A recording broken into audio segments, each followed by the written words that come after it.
Начиная с 2011 года на сегодняшний день число охотников, имеющих на руках охотничий билет, составляет свыше 95 тысяч человек. Министерство экологии республики сообщает, что прием заявлений на выдачу или аннулирование охотничьих билетов единого федерального образца осуществляются через единый портал государственных и муниципальных услуг на сайте госуслуги.ру.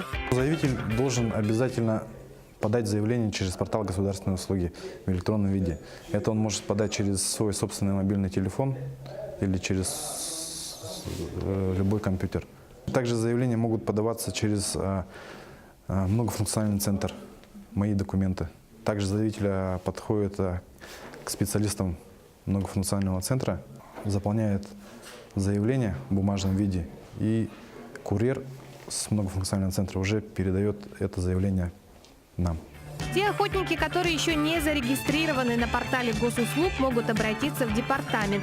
Специалисты помогут пройти процедуру регистрации на сайте и подать заявление на выдачу охотбилетов. Для подачи заявления на портале госуслуги необходимо заполнить свои персональные данные и нажать на кнопку «Подать заявление». Уже через 5 рабочих дней можно подойти за готовым документом. Охотничий билет, он выдается без каких-либо пошлин, полностью бесплатно. Срок охотничьего билета он бессрочного пользования. Со всей информацией заявитель может ознакомиться на нашем официальном сайте Министерства экологии по выдаче, по приему охотничьего билета.